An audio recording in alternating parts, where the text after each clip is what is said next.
Yo, welcome to my Summer Lair. I'm your host, Sammy Younan. So for this episode, I'm taking a break from delightful comic books and delicious documentaries to dive into Shadow Network, Media, Money, and the Secret Hub of the Radical Right by Ann Nelson, published on October 29, 2019. Part of that Shadow Network is the CNP. You will hear Ann and I mention them a few times. CNP is the Council for National Policy, founded in 1981. As Ann writes in the introduction of Shadow Network, the CNP spent decades building a framework to advance its agenda. One pillar has been its ability to master the basic rules of media and write new ones. The massive disruption of the news media has contributed to the fractured state of our politics. Middle America has been a victim of a colony collapse in journalism, triggered in part by the headlong rush for profits in the news industry in the late 20th century. Whew. That's the spark for our conversation. I want to understand how media and how journalism is evolving, and how, if we as consumers and participants via social media, Twitter, God have mercy on our souls, are adapting. I'm also curious about this evangelical mafia, that is my term, and is way more classier than I am, and its long-term agenda to conform America to a particular biblical standard that ultimately undermines participatory democracy. Clearly, there's a lot there, but it always starts with curiosity, not authority. Shadow Network is a fascinating book. I highly recommend it. Okay, that's enough of this. Let's get into all this, shall we? Hey, Sammy. Thank you for taking the time to talk about your book. Your book was really good. I really enjoyed it, so appreciate it. Oh, thank you. Well, I'm also a musician, so I love looking at your background. Oh, okay. I didn't actually prepare any music questions, but just what kind of stuff do you like to play or do? Oh, well, I really like a broad range of music. Back in the day, I was a singer and a chick electric violin player in a rock band. Wow. But I've also done a lot of classical music. Mm-hmm. And I love world music of various kinds. So, yeah, I think there's some excellent contemporary rock groups, but I certainly don't like all of the ones that are performing now. Mm-hmm. But nobody would, right? Yeah, that's true. I know. So before we get into your astonishing book, The Shadow Network, you grew up in Oklahoma. So I want to pull on one of your book's threads. What is that experience like? What is it like to grow up in Oklahoma? Well, that is a very complicated question. Already off the bat, eh? Already off the bat, eh? Because I suppose a lot of people have very mixed feelings about where they grew up. Mm-hmm. It's a beautiful landscape. I don't think people realize what a beautiful place it is. And my area of it is wooded with rivers and creeks and streams and big sky. And the people can be very kind-hearted.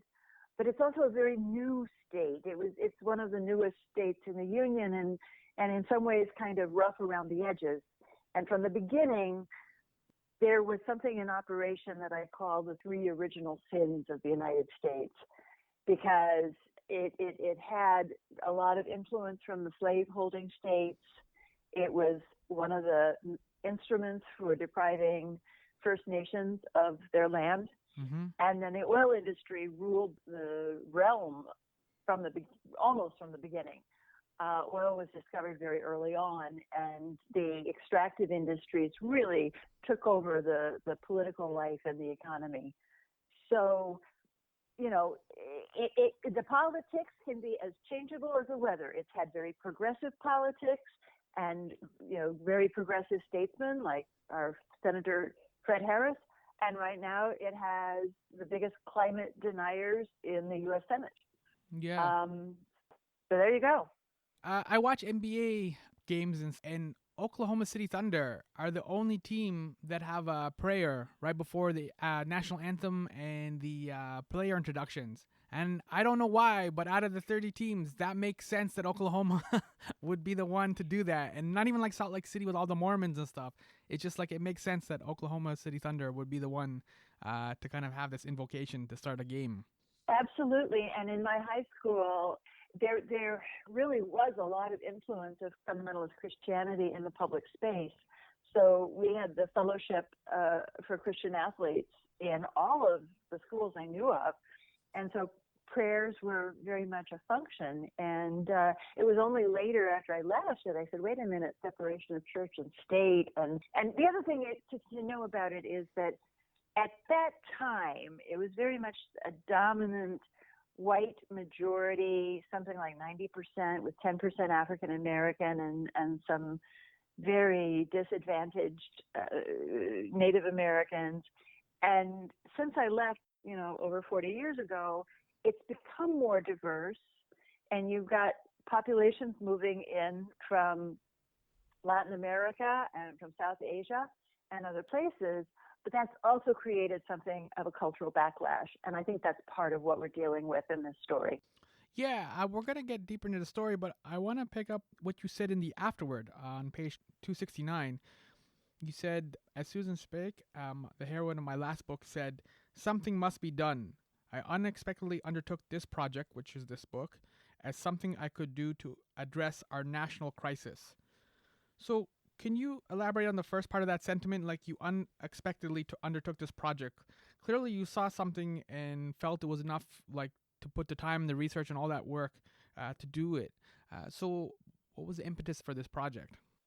Well, I recently in recent years, I've been writing more historical works about other parts of the world, which I enjoy very much. And I actually had something on deck, which was a project writing about the history of the sugar industry and the Caribbean and Louisiana and so on. But then I began to get very worried about the environmental crisis and the climate crisis in particular, and the way that our government in the United States has just put the car in reverse and is working against all of the measures that people have been trying to take to remedy the environmental crisis. So I undertook Shadow Network as a way of shining a light on the political mechanisms that were being used to take power in the U.S. Now, what I didn't realize is that in writing about the Council for National Policy and its affiliates, I thought they were U.S. And what I learned over the course of my research is that they're extremely active in Canada.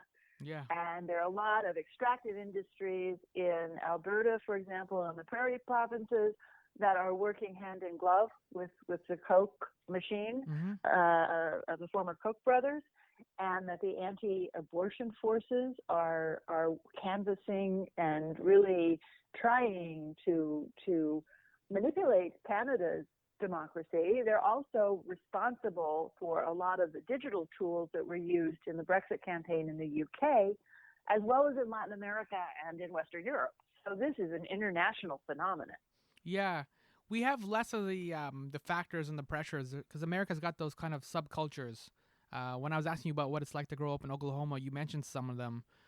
So Canada, it doesn't have quite the same pressure, I guess, coming at it from all different sides, if that makes more sense. Well, I write for Maclean's magazine and I worked for the CBC some years ago. And certainly I would agree with you regarding Ontario and Quebec. Yeah. But Alberta, I see influences in the prairie provinces, which are very, very similar to the states where we have a lot of influence from fundamentalist groups and from the extractive industries. I almost see it as this geographical unity running down North America. There's a lot there, and I want to start with kind of like a word that you used a little while ago, which is backlash. Because historically, to simplify things a little bit, like there's usually two types of backlash, right? Where like the first is like somebody or group of people recognize that our society is going in the wrong direction, and they kind of, like you said, shine a light. And like we had examples like Galileo, his belief like in Copernicus' theory that the Earth and all the other planets revolve around the sun was actually right. But the Mm. church kind of disagreed and obviously put him in jail. Martin Luther King, who stood up against like poverty and racism and the segregation, all these issues, what he was like, yo, I don't think this is a direction that society should be going in. And of course, he was jailed multiple times and eventually killed. That's the rare type of backlash that propels a lot of our growth and forward movements and stuff. But then there's another kind of backlash where people suddenly start to feel anxious and they feel like this new direction that we're going in is like the world that they believe in is slipping, and that people like Christians who get frightened by dinosaur bones, the prayers in school when they get removed. And so this is kind of what your book is dealing with, is more that anxious feeling where people, a group of people basically recognize that the liberalization and the secularization of America was, we were slipping away from our values, quote unquote, our moral or Christian values. Is that a good way to kind of sum it up? Well, I see it as kind of an identity crisis, and that really is how, when I in Shadow Network, my book, I show how these groups are putting forward this concept that the United States was founded as a white Christian nation. And they claim that they go back into the founding documents and they get support for that. And when they say Christian, they really are imply that they mean conservative Protestant nation. Mm-hmm. But the way that other people read our founding documents is to say, wait a minute, all these people were running away from from England and from Europe because there was this attempt for the state to impose sectarian religion on people against their conscience. So the U.S. idea was that religious freedom means you can have any religion or no religion if you so choose, and you're all equal under the law, and that nobody should impose their religious beliefs on anyone else. So these are two basically different readings of our entire history. And I feel that in some ways that's the pretense of this conflict. However, after several years of research, I am convinced that what is really underlying this movement is money. And the idea that if they gain political power, they can restructure our tax structure to favor the ultra wealthy and the corporations. And that is happening very quickly, very emphatically. And that they can eliminate environmental regulations that dip into corporate profit for the good of the public. And that's happening very rapidly. So I think it's about the money. Yeah, you mentioned like this is an intersection between the Civil War, which was over slavery, and then this discovery of oil, which is the money that you're talking about. It's almost like those two sins, I guess, for lack of a better word, seem to keep haunting America. Like those are two issues that America's never fully resolved, or just resolved, right? I would agree with that. And I think that our whole legacy of slavery goes beyond what was resolved with the Civil War, because even after the Civil War, our society accepted in various places and in various stages the idea of second-class citizens. So African Americans could be born here and have all of the qualifications of other citizens, but they didn't really have all the rights in many, many places, and they still don't in some places. So, I guess the question is whether people see it as a zero-sum game. I really think that the whole of society benefits by having no one live without basic dignity and basic resources. But there are others who think that if they can deprive others of resources, that they can increase their own. So this is a philosophical difference. Yeah, so ideally, if a group like this wasn't involved or meddling in America's direction, it's a minority group basically that's meddling in America's direction. How would then America as a country then know what direction to go in, or like when on December 31st you individually make New Year's resolutions, right? And you figure out where you want to go for the next year. And then you often don't stick to those resolutions, but it's a very nice, noble exercise. But if this group wasn't so involved in American affairs, how would America know, or who would be the ones kind of dictating where America goes or the resolutions that America's making? Do you know what I mean? Yeah. So as I show in my book Shadow Network, it's not just this group, the Council for National Policy, it's also all of the movements it's connected to. And they are very much stating that they are not expecting to get majority support. And one of their slogans is, God doesn't need a majority. So their idea is that God speaks directly to them and that they can impose their will over everybody else. And they're operating on this principle. It's an idea of manipulating the electoral system in order to achieve their ends. And in my view, unfortunately, what the founders of the United States set in motion was a system with the Senate and the Electoral College where sparsely populated states in the middle of the country had a disproportionate influence in the Senate and in the Electoral College. Mm-hmm. So what we saw in 2016 was that Hillary Clinton won the popular election by 3 million votes, and she lost the Electoral College by fewer than 100,000 votes in only 3 states. Is this a democratic outcome? Well, I leave that to the listeners to figure out. Mm-hmm. But what you see, if you look at national opinion polls in the United States, is that most Americans don't agree with the policies endorsed by these organizations.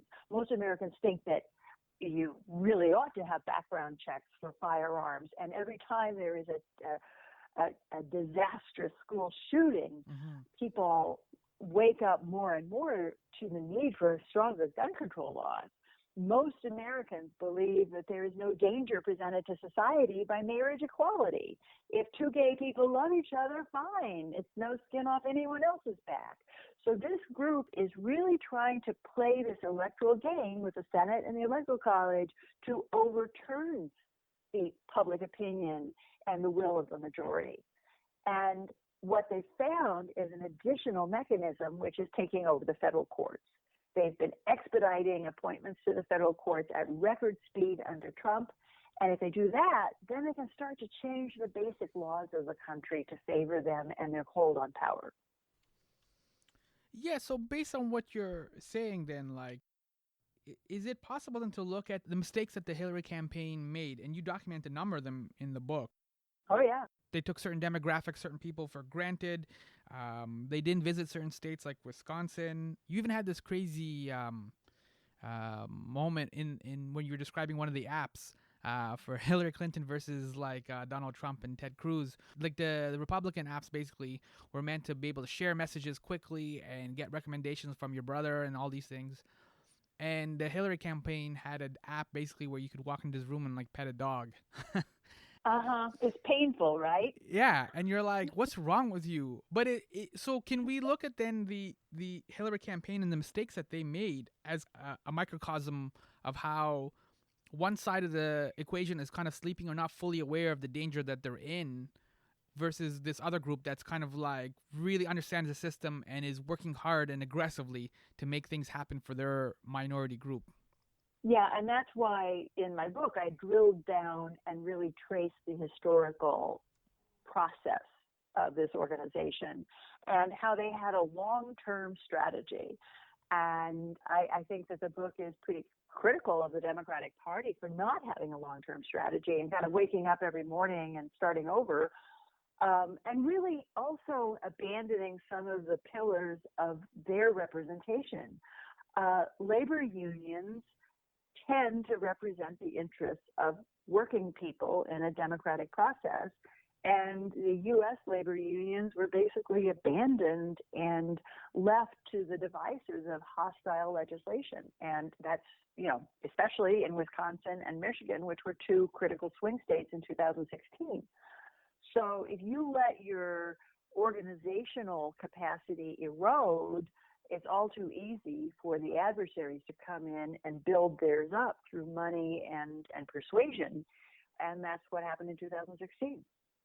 Given then the crisis that we had in the 2016, where the media was kind of making a lot of hay about Russia's interference in the election, when you cover the spread of your book, the CNP and all these organizations connected to it, they were involved in numerous elections for decades.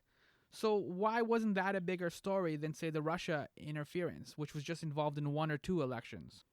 Well, Sammy, I don't think they're separate stories. You have people from the CNP like Paul Weyrich commuting to Moscow and making alliances with interests in Russia. And you have organizations like the Internet Research Organization in St. Petersburg producing memes that are distributed by Council for National Policy partners. And I think there's going to be a lot more information on this partnership that will be coming out. So they're not entirely separate stories. Mm-hmm. And one of the places where we've seen it emerge is with some of the memes that were targeted at African American voters, discouraging them from voting for Hillary Clinton. And I have seen some evidence that that had an effect with African American voters in Michigan, perhaps it's quite a very important effect.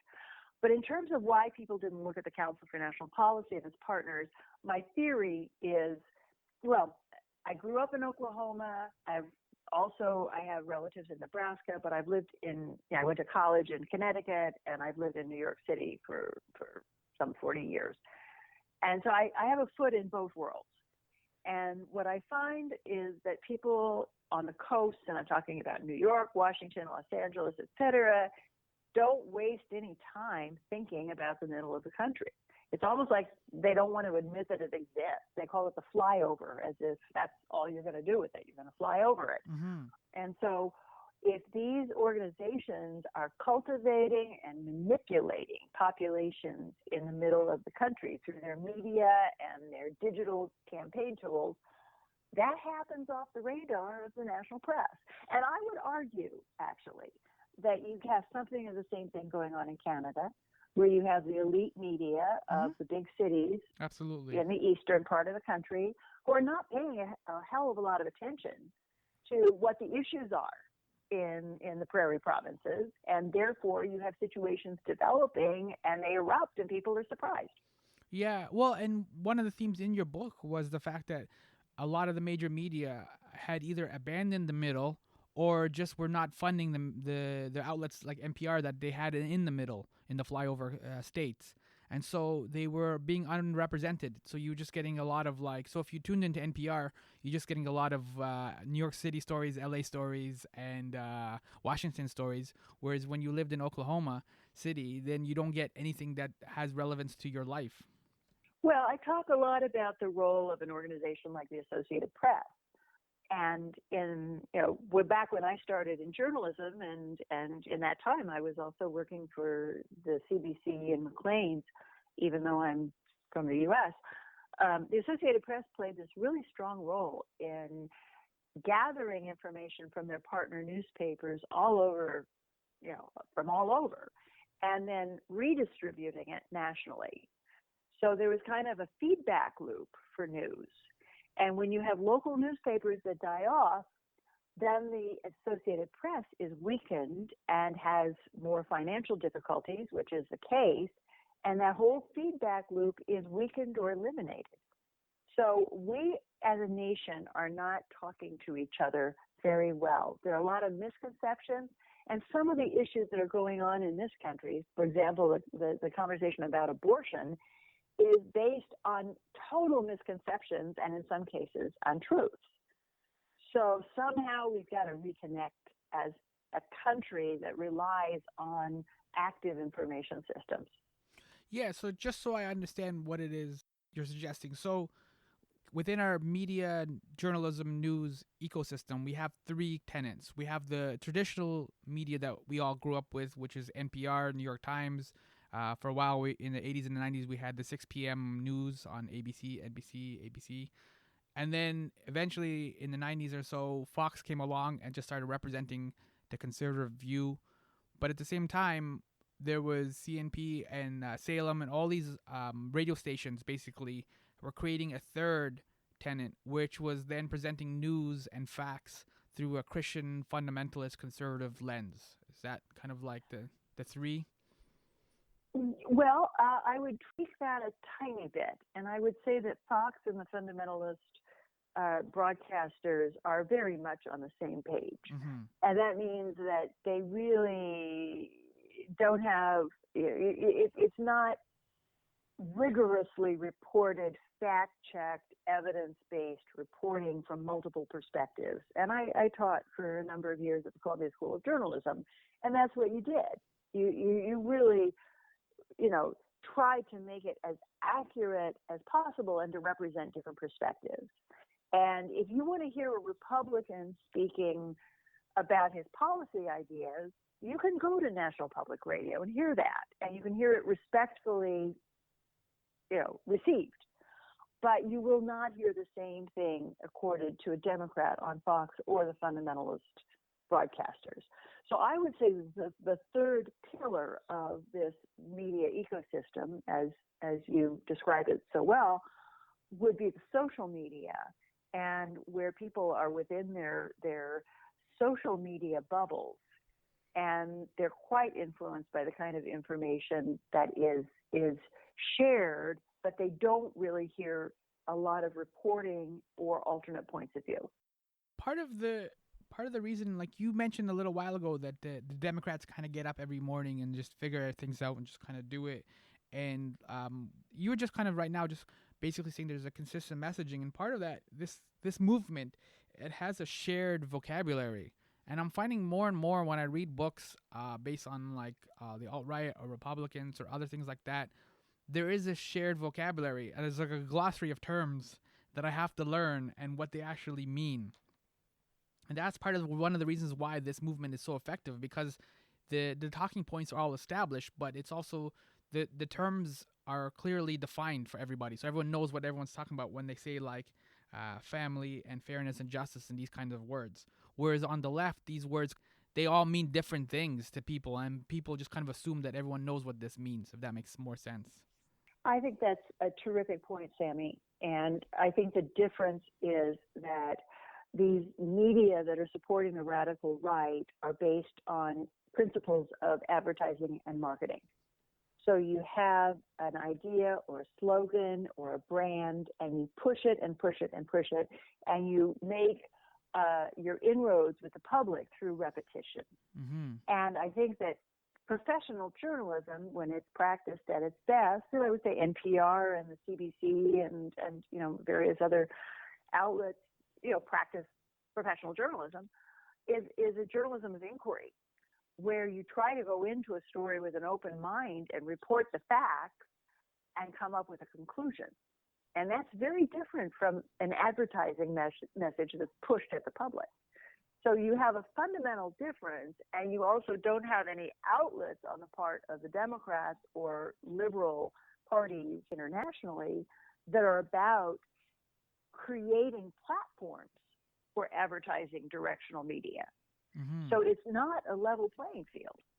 But these movements are also really great. Like you started, there's a whole chapter where you talk about the NRA, for example, and it kind of zeroed in on the issue of the Second Amendment, for example, and it got people really galvanized.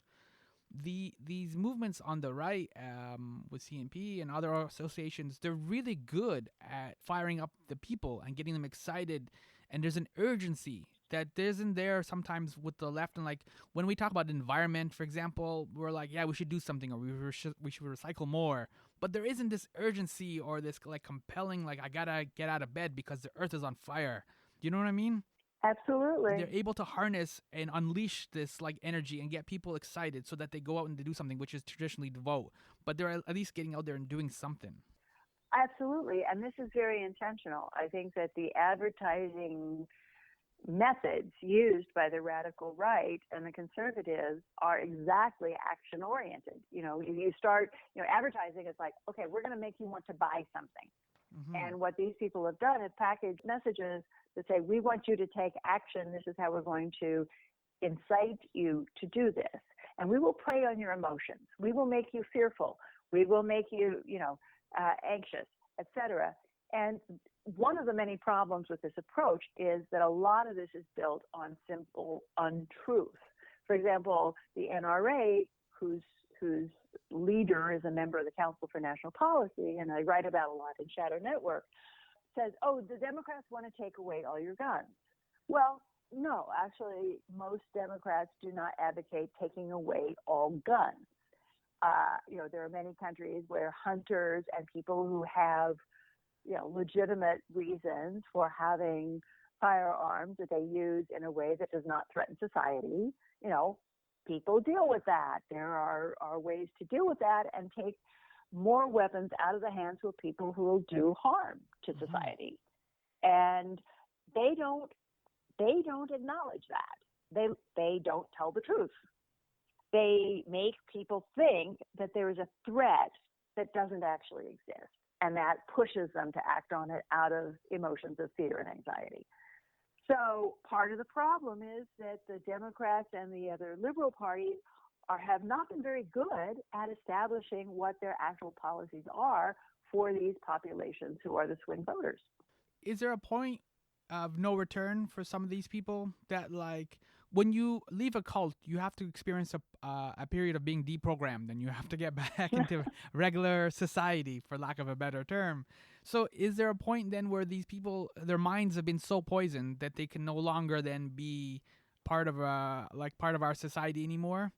Like, you almost have like two Americas now, where like there's a parallel like viewpoint that is not based in any sort of reality, but it can't come back to reality. Well, I think that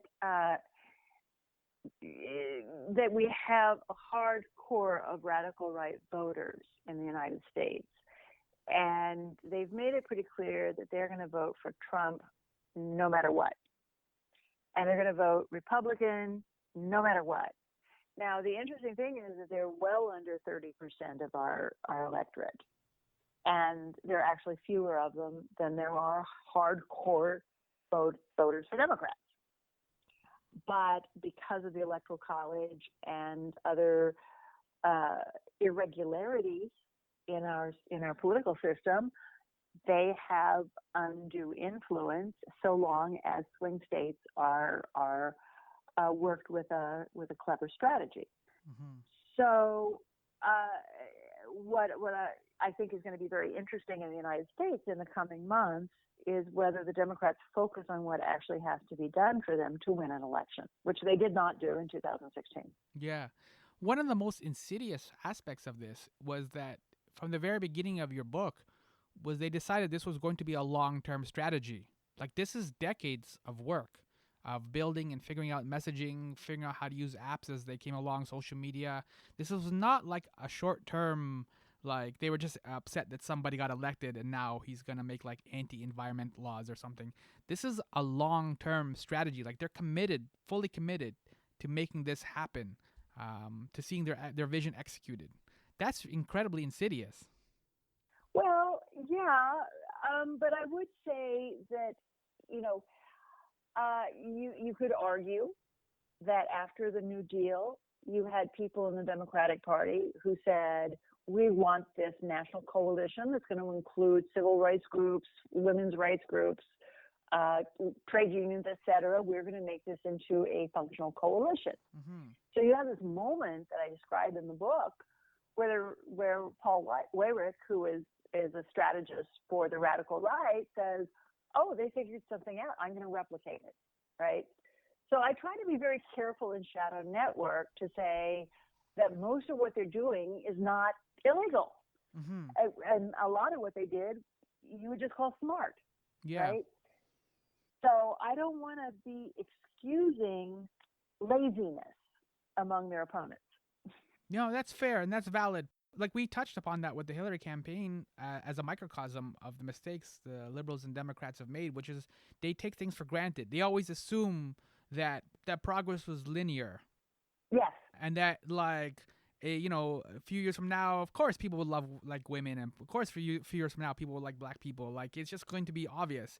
And I think they did not realize or grasp that you actually have to work. Both sides really are starting to realize that their positions are not static. That just because we get up this today and we voted for Obama and we like black people doesn't mean that we're going to like black people tomorrow. Like, you have to continue to work and ensure that this progress and fairness is consistently happening. I think that's a great point. And, my previous two books were about resistance movements against the Nazis. Red Orchestra was about the resistance in Berlin, and Suzanne's Children was about a rescue effort in occupied Paris. So in some ways, I think I've specialized in writing about conspiracies. Mm-hmm. But, no matter what side you're on, if you're trying to change the status quo, you have to look for their weak points.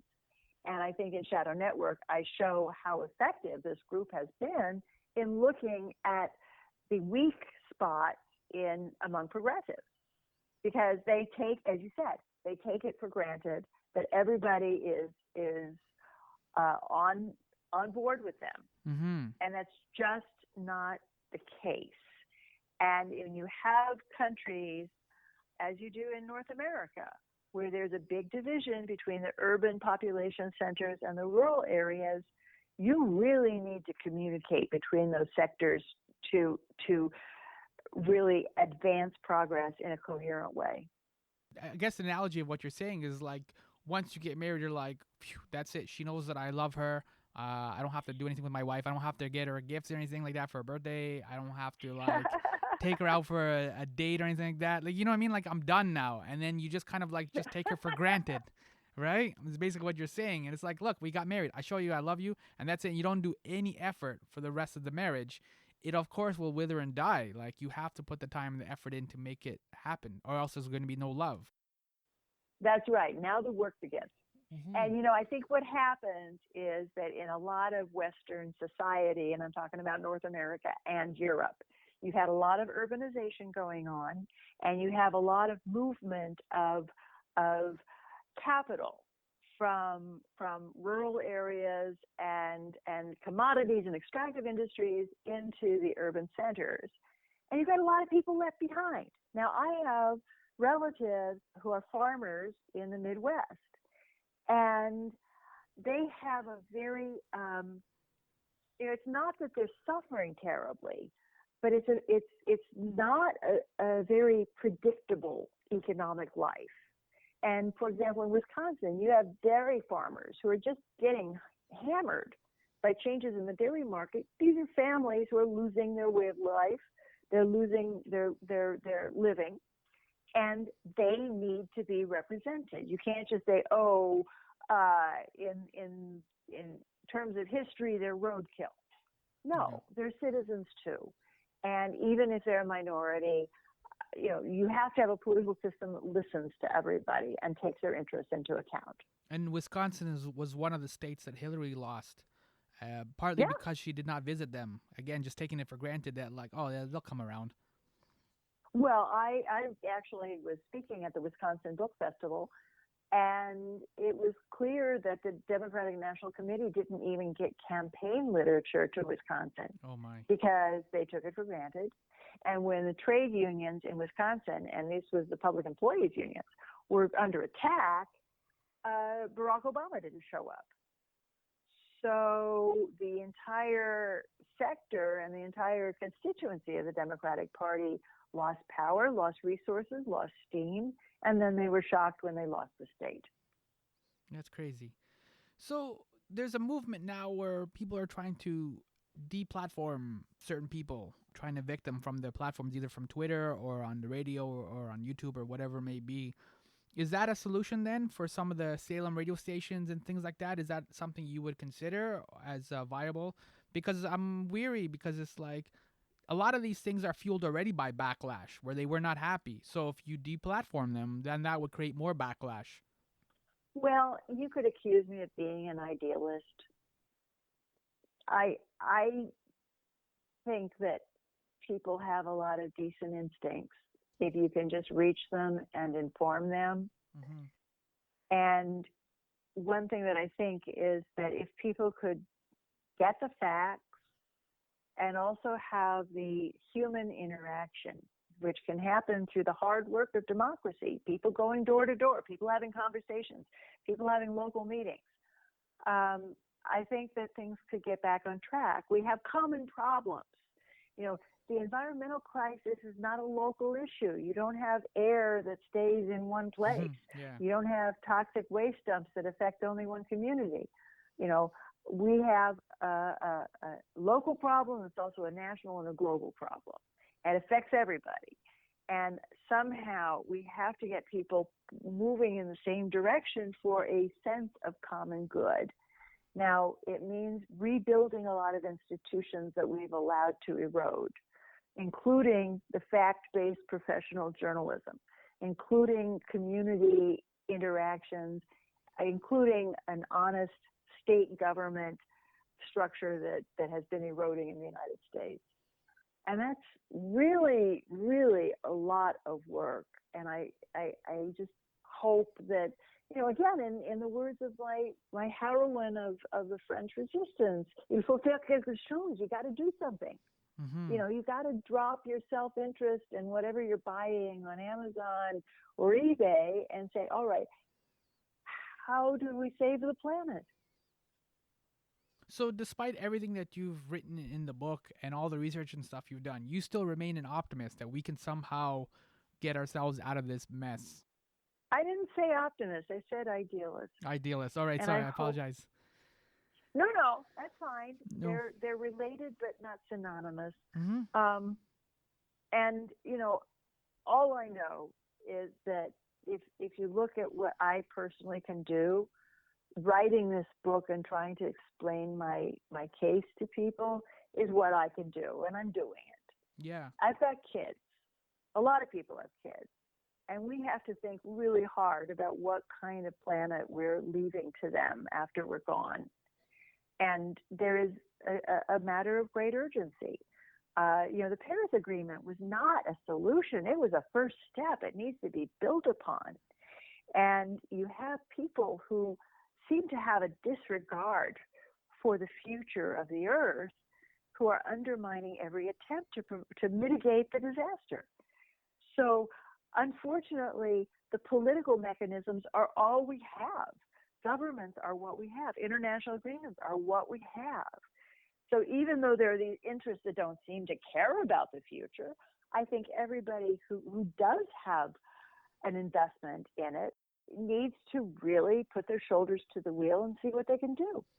Yeah, I think that was one of the more upsetting aspects of your book was that a lot of this started because it was Christians or Southern Baptists who were pushing for like things like abortion and stuff like that. And like in the grand scheme of things, environment is far more important. Like you said, there's other things that are going on where like we can get to abortion, but we got to get to it later. Like there's other things that we need to deal with first. Well, and what's particularly distressing is that the way that abortion has been played is based on a fallacious argument. Mm-hmm. What has been sold to the Southern Baptists and the fundamentalists is really manipulative. What they say is that Democrats want what they call birthday abortions, or partial birth abortions, that they want to execute babies on the day of their birth. This is not true. This is a lie. No Democrat, and I have searched, the internet far and wide, I have never found a single case of anybody making this argument. Of course, nobody wants to execute babies. If I believe someone wanted to do that, I would vote against them too, but it's simply not true. They're being manipulated. Yeah. And they're also losing information sources that would set the record right. So I have some sympathy for people who are being led down this road, and I think that again, setting up these bridges of communication, this is a really urgent need on all fronts. But it's like I was saying, though, it's like it's the church, though. It's the church that's letting you down. That should be a place that should be inspiring and like, I guess maybe this isn't maybe I'm an idealist as well. But it should be a place where it should be inspiring and make you want to do things better and like grow and evolve. But what their actions are kind of almost the opposite of what the church should be doing or the role that the church should be having in our society.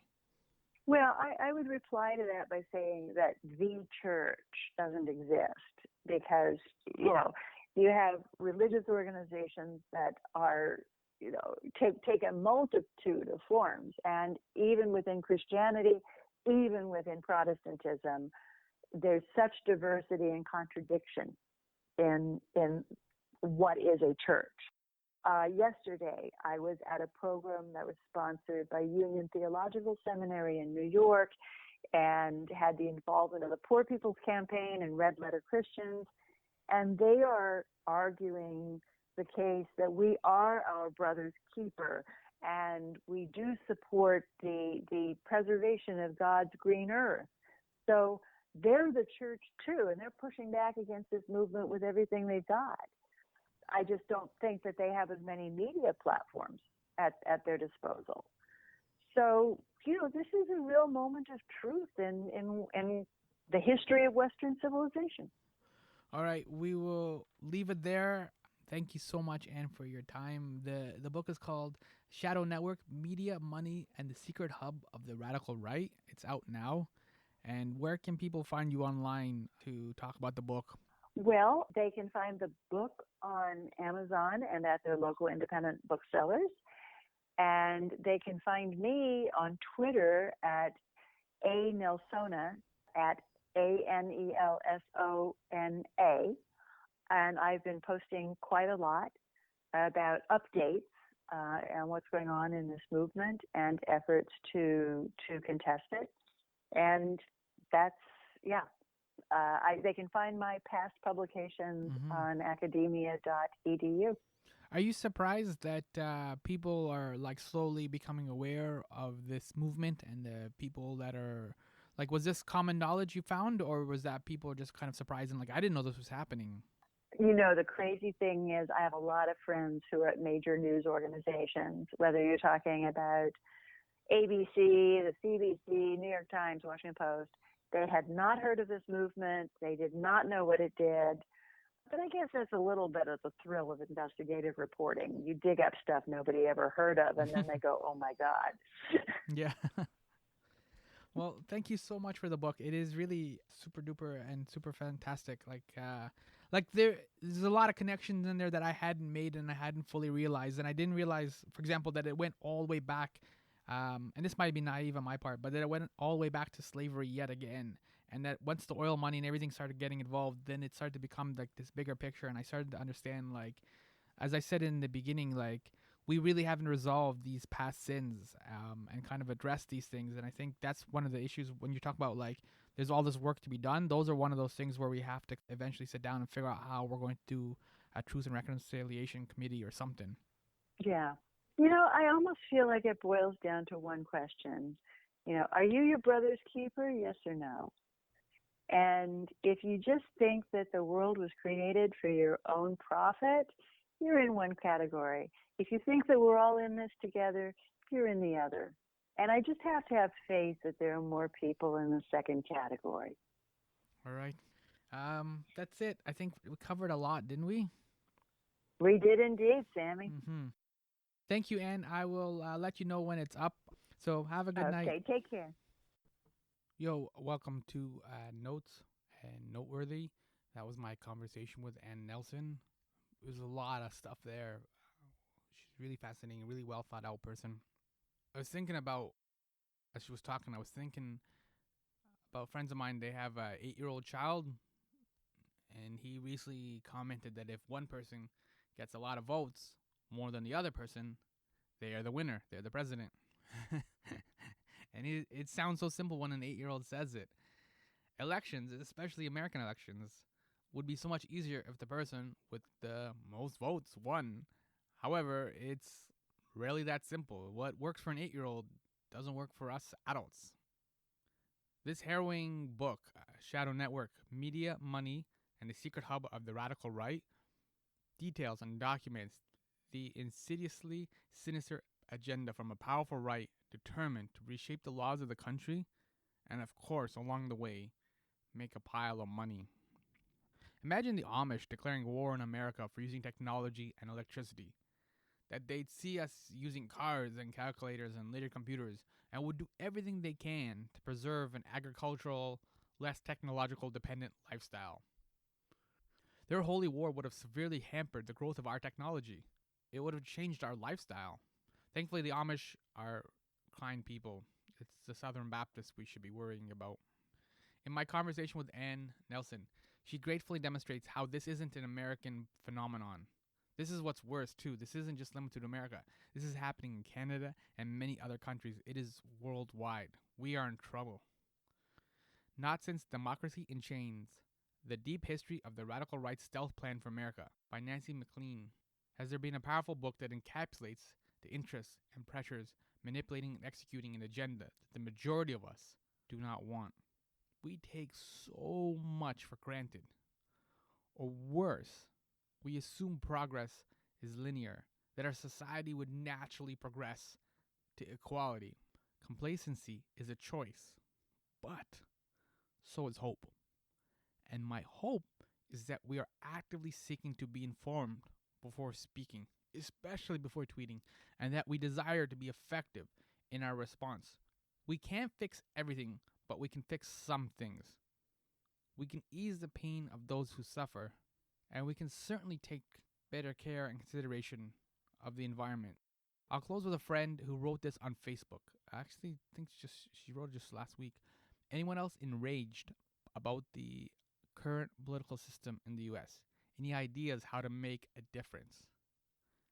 Any interest in getting more involved?